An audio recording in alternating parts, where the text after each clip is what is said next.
যারা রাত্রের ভোট উপহার দিয়েছে, যারা প্রশাসনে নির্বাচন উপহার দিয়েছে এবং স্বাক্ষর দিয়েছে যে এটা ঠিক হয়েছে, ওদেরকে বিচার করা উচিত। আমাদের দেশের মতো এত শিক্ষিত সমাজ গোটা দুনিয়ার মধ্যে নেই।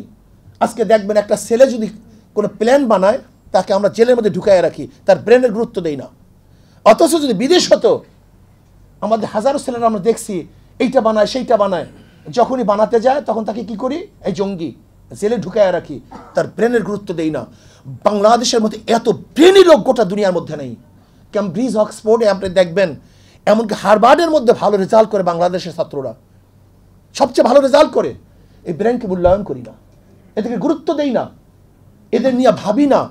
সবাই ক্ষমতা কেন্দ্রিক চিন্তা করি, দেশ কেন্দ্রিক কেউ চিন্তা করি না।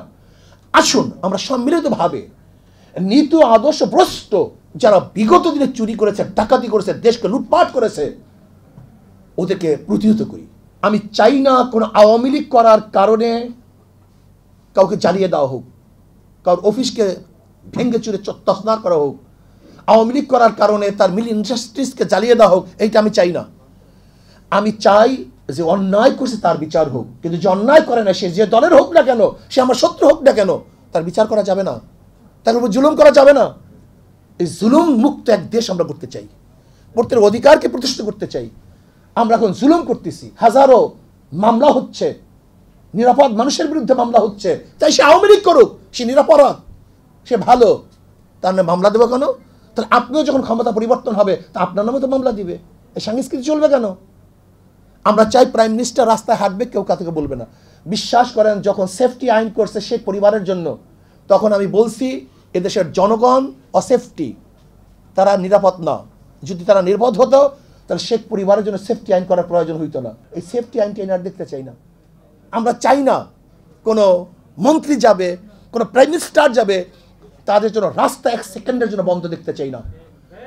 স্পেশালি একজন সাধারণ জনগণ যেইভাবে বরাদ্দ পাবে, সরকারি কর্মচারীরা তার চেয়ে কোনো বেশি বরাদ্দ পেতে পারবেন না। গিয়া দেখেন বড় বড় অফিসারদের রুমের মধ্যে 24 ঘন্টা এসি চলতে থাকে। তোমার বাবার টাকা, তোমার বাবার টাকা, তুমি কার টাকা দিয়ে এসি চালাও 24 ঘন্টা? এনজিওর কিস্তি প্রথমবার বিকাশ পেমেন্ট করলেই 20 টাকা ইনস্ট্যান্ট ক্যাশব্যাক। তুমি পাজরো গাড়িতে চলো, মার্সিডিজ গাড়িতে চলো, কার টাকা দিয়ে চলো? এই খয়রাতি ভিক্ষুক।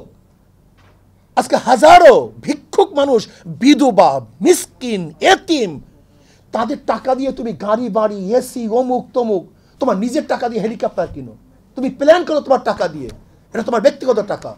কিন্তু রাষ্ট্রের একটা টাকা অপচয় হোক, এটা আমরা চাই না। একটা টাকা চাই না, পয়সা অপচয় হোক, এটা আমরা চাই না। রাষ্ট্রের প্রত্যেকটা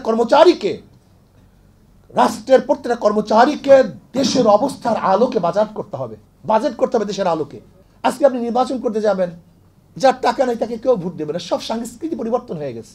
আসবে কিভাবে ভদ্র মানুষগুলি ক্ষমতা? আসবে কিভাবে ভদ্র মানুষগুলি? আমার তো টাকা নেই, আমি তো হাজার হাজার টাকা চুরি করি নেই, আমি কিভাবে একটা ভোট 5,000 টাকা দিয়ে কিনবো? আমাকে বলুন তো, আমার দ্বারা সম্ভব কিভাবে?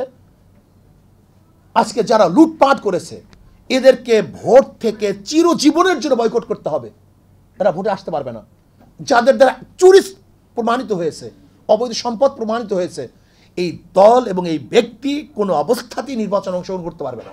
দেখেন, 71-এর পর আজ পর্যন্ত নির্বাচন কমিশনটাকে আমরা ঢেলে সাজাতে পারিনি। এর জন্য আমি বিশ্বাস করি, যারা রাত্রের ভোট উপহার দিয়েছে, যারা প্রশাসনে নির্বাচন উপহার দিয়েছে এবং স্বাক্ষর দিয়েছে যে এটা ঠিক হয়েছে, ওদেরকে বিচার করা উচিত, ওদেরকে বিচারের আওতায় আনা উচিত এবং চরমভাবে যে শাস্তি দেওয়া হয়। আমি তো তখন বলেছিলাম ওই নুরুল হুদা কমিশনকে, জানি না তোমার বিচার করতে পারবো কি পারবো না, কিন্তু তুমি মারা যাওয়ার পরে তোমার কবরের মধ্যে পিছা ঝুলাইয়া রাখবো। যদি বিচার করতে না পারি, ঝাড়ু ঝুলাইয়া রাখবো, যেন গোটা দুনিয়া জানে যে অবৈধ নির্বাচনে উপহার দেওয়ার এই কারিগর হলে প্রথম নুরুল হুদা কমিশন। এই কোর্ট টাইর মধ্যে যে সমস্ত চেহারাগুলি আছে, এগুলো উন্মোচন করেন। এগুলো চোর, এগুলো ডাকাত, এগুলো বদমাশ, এগুলো খুনি, এগুলো ধর্ষক। পেটের ক্ষুধা চুরি করলে হাত কাটা যায় না, কিন্তু যারা ক্ষমতায় বসে চুরি করে তাদেরই বিচার হয়। এটা বুঝতে হবে আপনাকে।